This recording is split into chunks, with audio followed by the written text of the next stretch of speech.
কিনা এবং আপনি মনে করেন কিনা যে ছাত্র দল যে ক্যাম্পেইন করেছে বা ক্যাম্পেইনের মধ্যে যে বিষয়গুলি সামনে এনেছে সেগুলি ভুল ছিল, বা ছাত্রদের ভোট চাওয়ার ক্ষেত্রে, ভোট পরিকল্পনার ক্ষেত্রে ভুল ছিল, অথবা সারা দেশে বিএনপি যেসব কারণে সমালোচিত হচ্ছে, অর্থাৎ চাঁদাবাজি, দুর্নীতি, প্রশাসনের হস্তক্ষেপ, সেইটার প্রভাব হলো? আপনি কি মনে করছেন হেলাল ভাই? ধন্যবাদ। আপনি একটা প্রশ্ন করছেন, এটা অনেক তাৎপর্যপূর্ণ প্রশ্ন। এটা উত্তর দিতে গেলে আমাকে একটু সময় দিতে হবে। আমি বলতে চাচ্ছি যে আপনি বলছেন যে সাবেক ছাত্র নেতা বা বিএনপির উপরে দায় বর্তায় কিনা। আমি প্রথমে মনে করি যে victory has many father's but defeat is orphan. আপনি জানেন এখন সেই ডিফিটটা কি ছাত্র দলের হয়েছে আর উইনটা কি ছাত্র শিবিরের হয়েছে, এই প্রশ্ন আমি প্রথমে যাব। দেখেন, ছাত্র শিবিরের নিজের নামে কিন্তু তিনি ইলেকশনটা করতে পারেননি, অর্থাৎ রাজনৈতিকভাবে ছাত্র শিবিরের জয়লাভ হয়েছে এটা কখনো বলা যাবে না।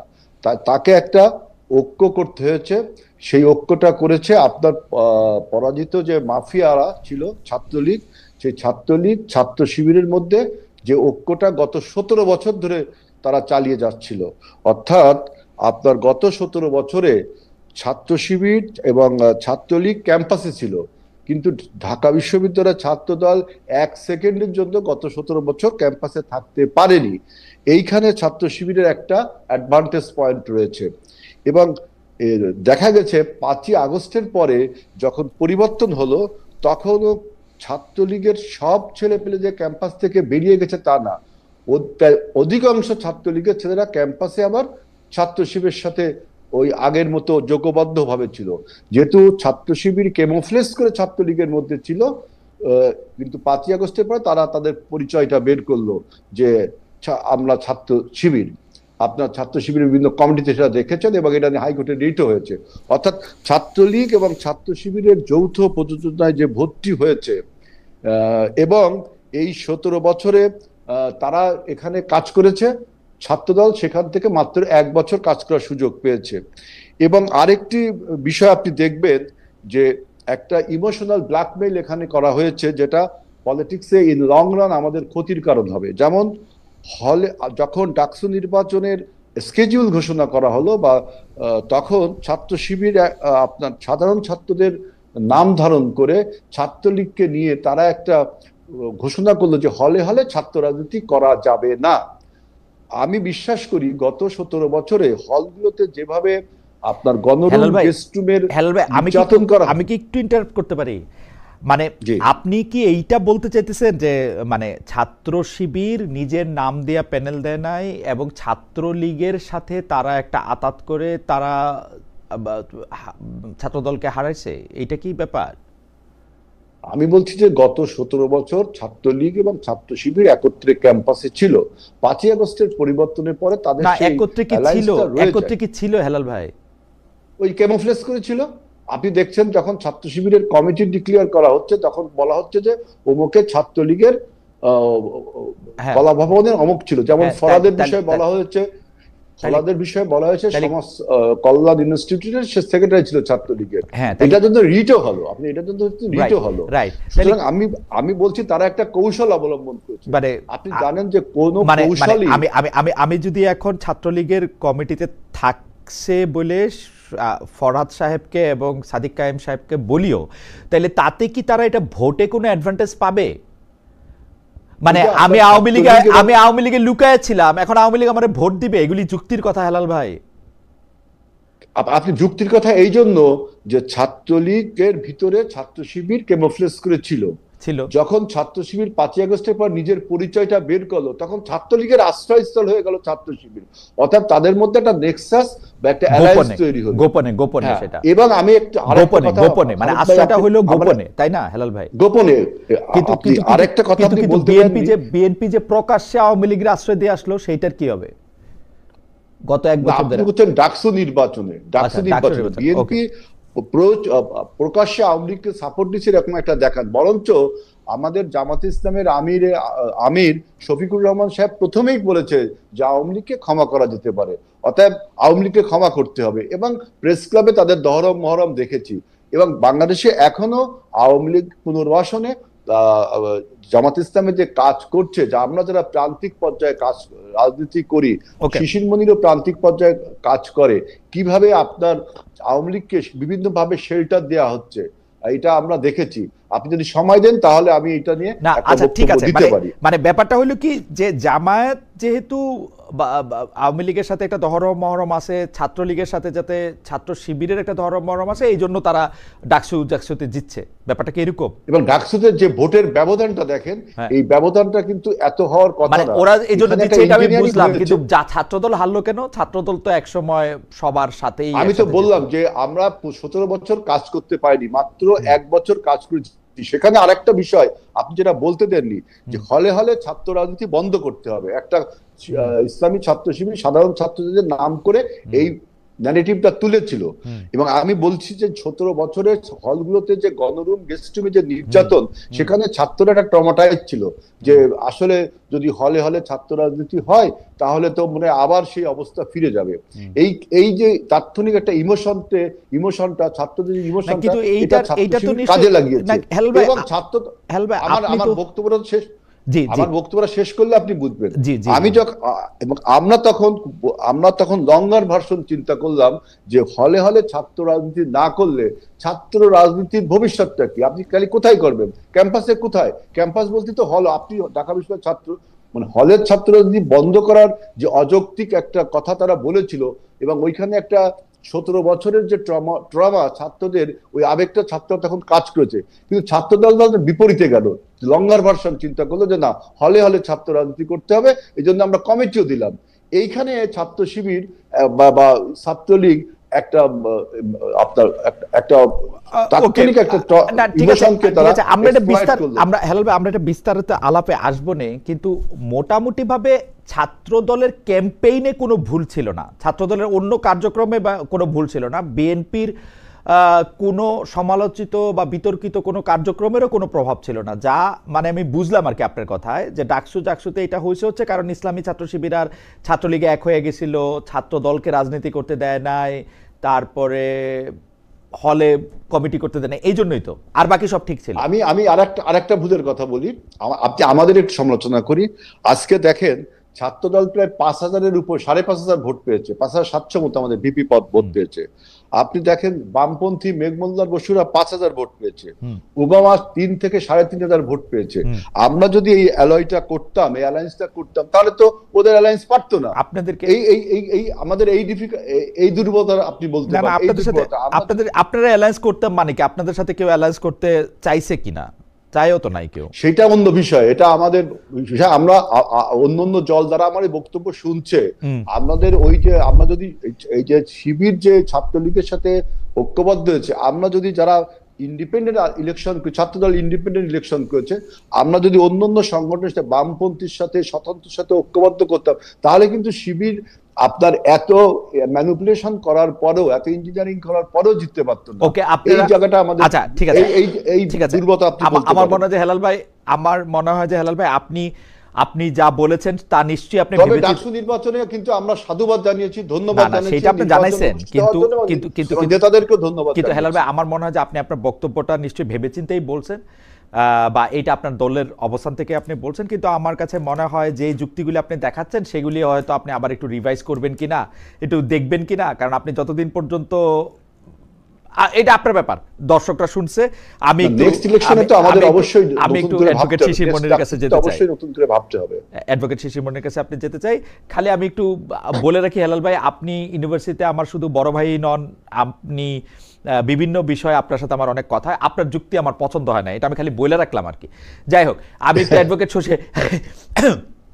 অ্যাডভোকেট শিশির মনির কাছে একটু যাই। অ্যাডভোকেট শিশির মনির, আপনারা যে ডাকসু এবং জাকসুতে এরকম একটা জয় পেল, আর আপনারা বলতে ইসলামী ছাত্র শিবির যে পেল, আমি যদি জামায়াত ইসলামী কে মনে করি যে একটা প্যারেন্ট অর্গানাইজেশন বা একটা বড় অর্গানাইজেশন, সেই অর্থে আমি বলতেছি, বা আপনি নিজে আগে ইসলামী ছাত্র শিবির করতে, সেই অর্থে বলতেছি, মানে কোনো ইয়া করার জন্য না। তো সেই ক্ষেত্রে আপনি কাকে আসলে বেশি ক্রেডিট দিবেন, যে এটা কিসের জন্য, মানে আপনাদের আসলে এই জয়ের পেছনে সবচেয়ে বড় নিয়ামক ভূমিকা কে পালন করছে? আমার প্রশ্নটার আরেকটু ছোট্ট লেজ আছে, লেজটা হচ্ছে এরকম, আমরা কিন্তু জানি ইসলামী ছাত্র শিবির বা জামায়াতে ইসলামী কিরকম করে জীবন পরিচালনা করবে তারা একটা নির্দিষ্ট একটা কাঠামোর মধ্যে, একটা নিয়ম কানুনের মধ্যে, আপনি নিজেও বড় নেতা আছেন, ছিলেন, সেটা আপনি জানেন।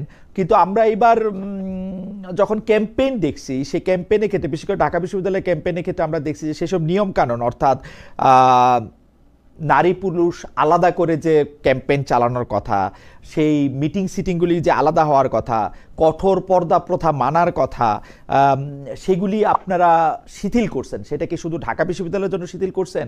আপনাদের জামাতে ইসলামের সিস্টেমই চেঞ্জ হয়েছে? কারণ আমি যদ্দূর খবর রাখি, আমি দেখি যে আপনারা এইসব বিষয়ে এত স্ট্রিক্ট যে ছাত্র শিবির এবং জামায়াতের যে গঠনতন্ত্র আছে, আপনারা প্রায়ই সদস্য পদ লাভের যোগ্যতা এবং অযোগ্যতা, এমনকি সদস্য পদ খারিজের ক্ষেত্রে এগুলিকে অনেক প্রাধান্য দেন। কিন্তু এইবার আমরা ক্যাম্পেইনেও দেখছি, পরেও দেখছি, কথায়ও দেখছি, সেগুলির ব্যাপারে আপনাদের চেঞ্জ আমি দেখতে পাচ্ছি।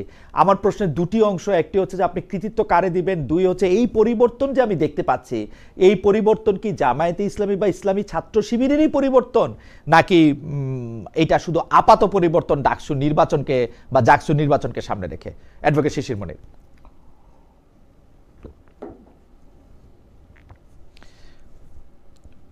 অ্যাডভোকেট শিশির মনিরের কানেকশনটা কি? পরিবর্তন তাকে দিব যে অ্যাডভোকেট শিশির মনির, এখন আমরা আপনাকে শুনতে পাচ্ছি, আপনি একটু জোরে বলবেন। হ্যাঁ, আপনি প্রথমে কৃতিত্বটা একটু বললেন।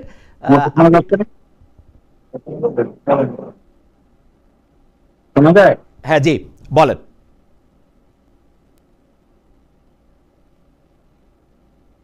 এই পরিবর্তনের প্রথম ক্রেডিট দিব আমি ক্যান্ডিডেটদের। যে ক্যান্ডিডেট তারা চুজ করেছে, যে ধরনের ক্যান্ডিডেট চুজ করা হয়েছে, এই ক্যান্ডিডেট এখানে একটা বিরাট ফ্যাক্টর হিসেবে কাজ করেছে বলে আমার আন্ডারস্ট্যান্ডিং হয়েছে। আপনি দেখবেন ছাত্র শিবিরের পক্ষ থেকে কিংবা এই প্যানেলের পক্ষ থেকে যাদেরকে ক্যান্ডিডেট ফিক্স আপ করা হয়েছে, তারা শুধুমাত্র শিবিরের লেন্স দিয়ে তাদেরকে দেখলে হবে না। তারা বিশ্ববিদ্যালয় ক্যাম্পাসে ভালো ছাত্র, তাদের একাডেমিক ক্যারিয়ার আছে, তারা এক্সট্রা কারিকুলার অ্যাক্টিভিটিতে অনেক ভালো পারফর্ম করেছেন, তাদের track record in the university is very good and clean. 5th অগস্টের পরে তারা ছাত্রদের জন্য অনেক কল্যাণকর কাজ করেছেন, যে কাজগুলো ছিল ক্রিয়েটিভ, ইনোভেটিভ এবং ইনক্লুসিভ। এই কাজগুলো করার মাধ্যমে তারা তাদের ক্রেডিবিলিটি প্রমাণ করেছে এবং এটা অ্যাকসেপ্টেড হয়েছে widely by the university students. এবং যে প্যানেলটা ঠিক করা হয়েছে, এই প্যানেলের মধ্যে একটা ইনক্লুসিভনেস ছিল। এই ইনক্লুসিভনেসটা এখানে গুরুত্বপূর্ণ ভূমিকা পালন করেছে বলে আমি মনে করি। একই সাথে অ্যাডভোকেট শিশির মনির, আমার একটা ছোট্ট জিজ্ঞাসা আছে। একটা হচ্ছে যে ক্যান্ডিডেট চুজ করা হয়েছে, তাকে আপনি বড় কৃতিত্ব দিচ্ছেন। একটা হচ্ছে ক্যান্ডিডেট চুজ করা হচ্ছে, সেটাকে আপনি বড় কৃতিত্ব দিচ্ছেন। এই ক্যান্ডিডেটটা চুজ করার ক্ষেত্রে কি প্রক্রিয়া অনুসরণ করা হয়েছে সেটাও যদি একটু বলতেন, এটাকে মানে এটা কিভাবে করা হয়েছে। আর দুই হচ্ছে ছাত্রদের কল্যাণের জন্য যেসব কাজ করা হয়েছে। অ্যাডভোকেট শিশির মনির, আপনি কি আমাকে শুনতে পাচ্ছেন?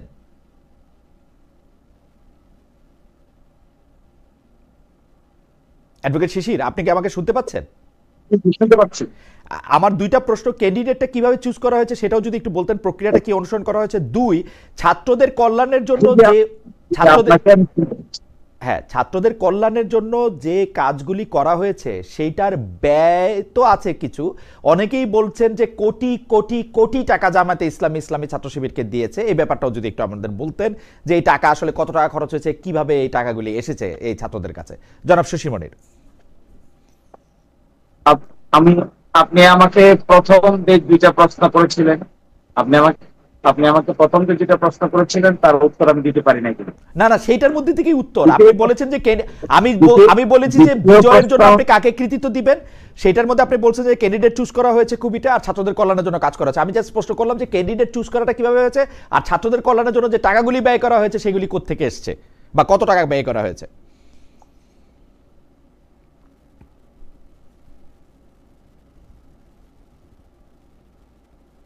আপনি তো আমাকে দুটা প্রশ্ন করেছিলেন, একটা প্রশ্নের উত্তর দিতেই আপনি আবার আরেকটা প্রশ্ন করেছেন, আরেকটা প্রশ্ন না না অ্যাডভোকেট শিশির মনির, আমি কিন্তু যেই দুইটা প্রশ্ন করছি আপনি হয়তো আমাকে ভালো শুনতে পাচ্ছেন না। আমি যেই দুইটা প্রশ্ন করেছি সেই দুইটা প্রশ্নই আছে। আপনারা কৃতিত্ব কাকে দিবেন? যে ক্যাম্পেইনের রীতি আপনারা অনুসরণ করছেন সেটা সমস্ত জামাত ইসলামীর জন্যই আপনারা অনুসরণ করবেন কিনা, নাকি এটা ডাকসু চাকসুর জন্য কাস্টমাইজ? আর যে কৃতিত্বের প্রশ্নে আপনি উত্তর দিয়েছেন, ক্যান্ডিডেট চুজ করা ভালো হয়েছে। দুই হচ্ছে আপনাদের যারা ছাত্র কল্যাণে অনেকগুলি কাজ করা হয়েছে। আমার প্রশ্ন এই দুইটা কিভাবে করা হয়েছে, কত টাকা ব্যয় করা হয়েছে, ওইটা যদি একটু বলে দ্বিতীয় প্রশ্নে আসেন। আমি নতুন প্রশ্ন করি নাই।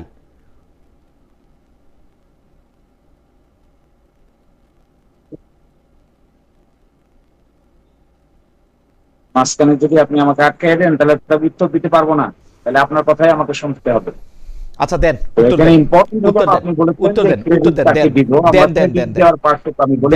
কথা বলেন। সেকেন্ড বলতেছেন যে এটার ব্যয় কোথা থেকে এসেছে। আপনি দেখবেন ছাত্র শিবির এমন একটা অর্গানাইজেশন, তার নিজস্ব ফাইন্যান্সিয়াল মেকানিজম আছে এবং নিজস্ব ইন্ডিপেন্ডেন্ট স্ট্রং মেকানিজম আছে।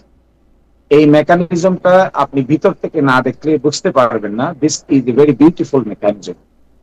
এবং আর্থিক কারণে তারা যেভাবে অর্থনৈতিক বিষয়টাকে যেভাবে ম্যানেজ করে, সংগঠনের সদস্যদের, সাথীদের, শুভাকাঙ্ক্ষীদের কাছ থেকে যেভাবে কন্ট্রিবিউশন তারা নেয় এবং যে ট্রান্সপারেন্ট অ্যাকাউন্টেবল মেকানিজমে তারা এগুলো মেনটেন করে, এগুলো ভেরি ইনোভেটিভ আইডিয়া তারা এখানে ইনক্লুড করেছে।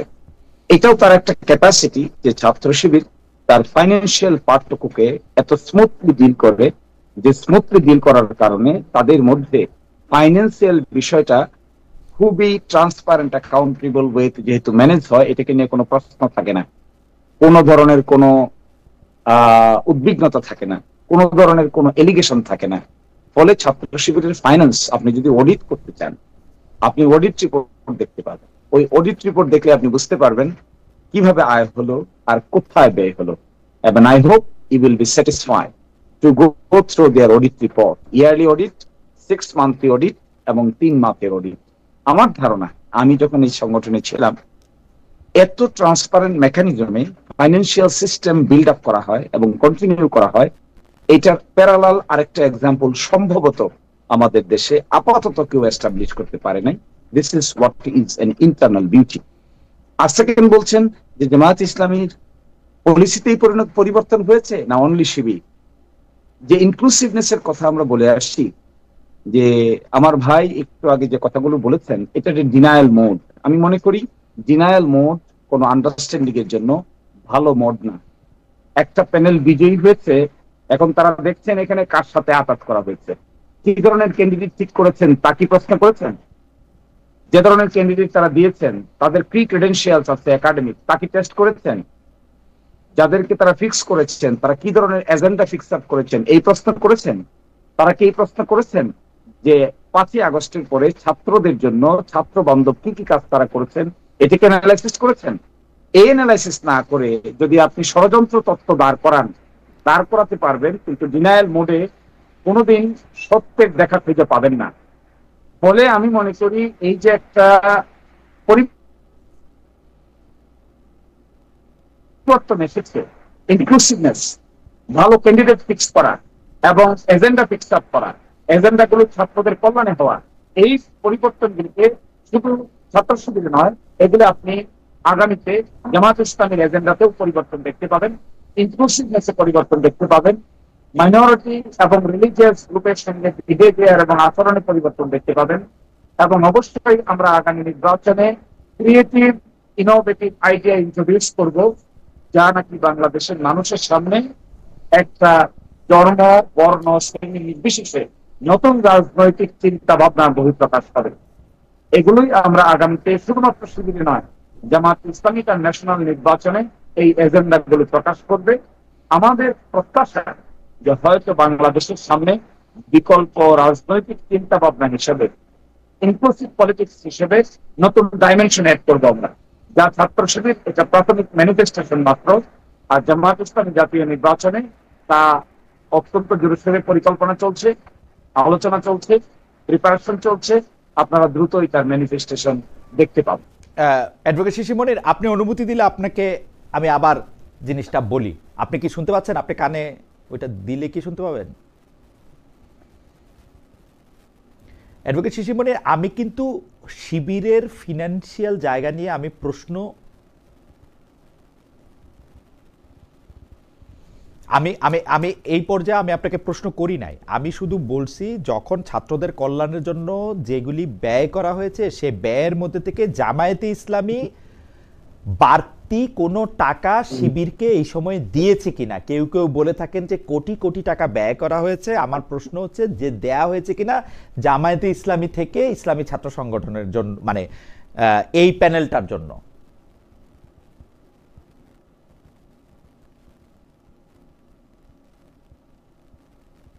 ডাকসু ইলেকশনকে সামনে রেখে অ্যাডভোকেট মনির, আপনি কি আমাকে শুনতে পাচ্ছেন? জি জি, শুনতে পাচ্ছি আমি, প্লিজ বল। ডাকসু এবং জাকসু ইলেকশনকে সামনে রেখে, বিশেষ করে ডাকসু ইলেকশনকে সামনে রেখে ছাত্রদের কল্যাণের জন্য যে ব্যয় করা হয়েছে সে ব্যয়ের নির্বাহের জন্য জামায়াতে ইসলামী এই ছাত্র সংগঠনকে কোনো বাড়তি টাকা দিয়েছে কিনা, দিলে সেটার পরিমাণ কত? না, জামাত ইসলামী বাড়তি কোনো পয়সা ছাত্র শিবিরকে তার নির্বাচন পরিচালনার জন্য দেয়নি। ছাত্র শিবির তার নিজস্ব মেকানিজমে যে ফান্ড রেইজ করেছে সেই ফান্ডেই যথেষ্ট ছিল নির্বাচন পরিচালনা করার জন্য। এবং এই ক্ষেত্রে আমরা যারা অতীতে ছাত্র শিবির করেছি, আমরা আমাদের সাধ্য মতো সবাই এই ফান্ডে ডোনেট করেছি। দেশে দেশের বাইরে যারা অতীতে ছাত্র শিবির করেছেন তারাও এখানে সাধ্য মতো ভালো পরিমাণ পয়সা ওই প্রয়োজন অনুযায়ী ডোনেট করেছেন।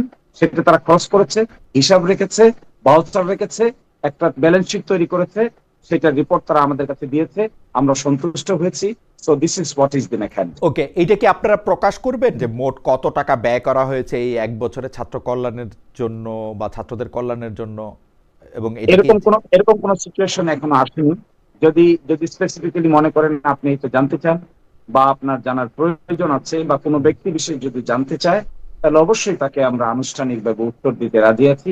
আপনি চিঠি পাঠান, we will give you answer. Thank you so much. আর দ্বিতীয় প্রশ্নটা সেটা হচ্ছে যে জামায়াতে ইসলামীর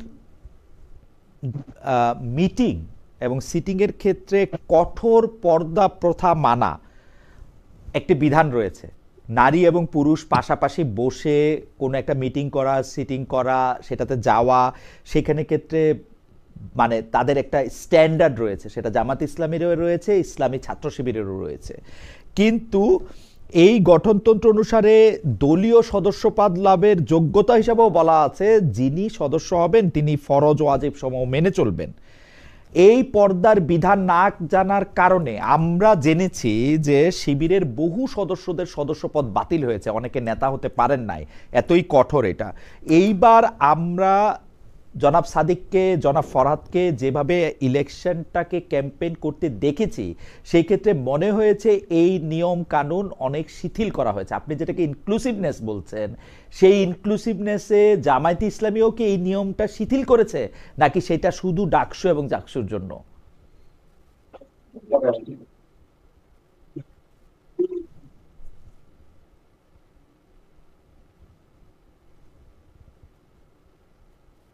অ্যাডভোকেট মনির, আপনি যেটা বলছেন, জি, আপনি যে কথা বলছেন যে এখানে ফরজ এবং ওয়াজিবকে শিথিল করা হয়েছে, আচ্ছা কে কি পোশাক পরবে আর কে কি পোশাক পরবে না এটা ডিটারমিন করার দায়িত্ব তো আমার বা আপনার না। একজন ব্যক্তিকে হিজাব পরবে, কে নিকাব পরবে, কে আলট্রা মডার্ন ড্রেস পরবে, এটা সম্পূর্ণ তার ব্যক্তিগত ব্যাপার এবং তার রাইট টু প্রাইভেসি। এই রাইট টু প্রাইভেসিকে আমরা অলওয়েজ রেসপেক্ট করব। এখন এই ছাত্রদের প্যানেলে যাকে ইনক্লুসিভ প্যানেল হিসেবে একটি প্যানেলের সম্পাদকীয় পোস্টে তিনি অংশগ্রহণ করেছেন, তার পছন্দ মতো তিনি পোশাক করেছেন এবং প্রটোকল অনুযায়ী তিনি যেখানে বসবেন সেখানে তাকে বসতে দেওয়া হয়েছে, তিনি বসবেন সেখানে। তাতে তো ছাত্র শিবিরের নীতি পদ্ধতিতে কোন ধরনের পরিবর্তনের প্রয়োজন আছে বলে তো আমরা মনে করি।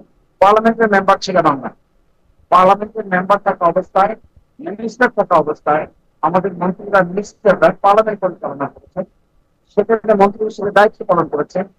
পার্লামেন্টারি স্ট্যান্ডিং কমিটির মিটিং উপস্থাপন করেছেন, সেখানে নারী পুরুষ নির্দিষ্ট অংশগ্রহণ করেছে। এই যে পাবলিক ডোমেইনে জামায়াত ইসলামী পাবলিক ডোমেইনে পার্টিসিপেট করছে, অন্যের রাইটকে এক্সারসাইজ করার জন্য রেসপেক্ট, রাইট টু প্রাইভেসিকে প্রোটেক্ট করছে, আমি তো মনে করি this innovative ideas and thoughts should be welcome by each and everyone. এবং এই ক্ষেত্রে ছাত্র শিবির বা জামাত ইসলামীর ব্যক্তিগত পন্থা মানার যে বিধান, তা নিশ্চয়ই শিথিল না করেও পাবলিক ডোমেইনে এই সমস্ত কাজ করতে ছাত্র শিবিরের গঠনতন্ত্রে কোনো বাধা নেই, জামাত ইসলামের গঠনতন্ত্রের কোনো বাধা নেই।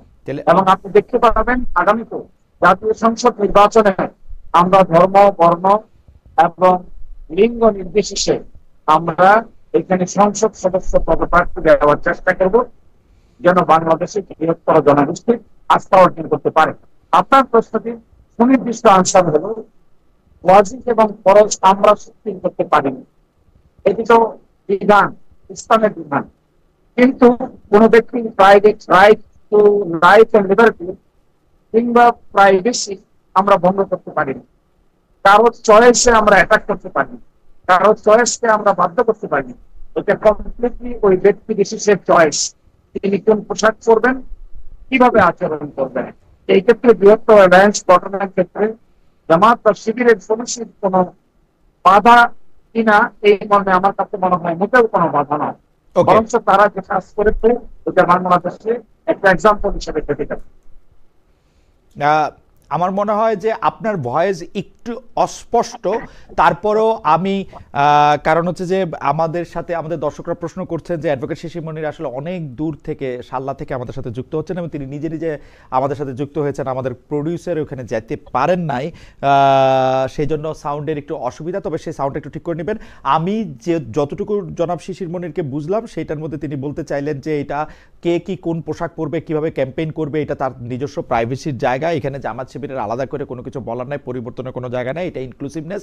এবং আমি যতদূর বুঝেছি, correct me if I am wrong advocate Shishir Monir, তার মানে জামায়াতে ইসলামী ও তার ক্যাম্পেইনের ক্ষেত্রে আমরা কিন্তু গত কয়েক দশক ধরে জামায়াতে ইসলামী যখন ইলেকশনে ক্যাম্পেইন করেছে তখন কিন্তু এটা আমরা দেখি নাই। আমরা ক্যাম্পেইনের মধ্যে আমার এই প্রশ্নটার কারণই হচ্ছে যে জামায়াতে ইসলামীর যে সচরাচর ক্যাম্পেইন, সেই ক্যাম্পেইনের সাথে বিশ্ববিদ্যালয়ের ডাকসুর ক্যাম্পেইনের একটি স্পষ্ট তফাৎ ছিল।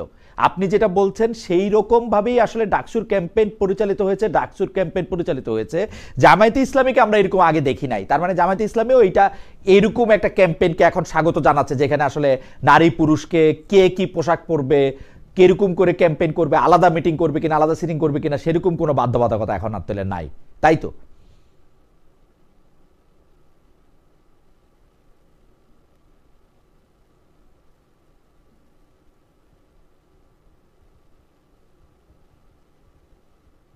আমার মনে হয় এটাই তো বিবর্তন, এইটাকেই তো বিবর্তন বলে। এবং সময়ের প্রেক্ষাপটে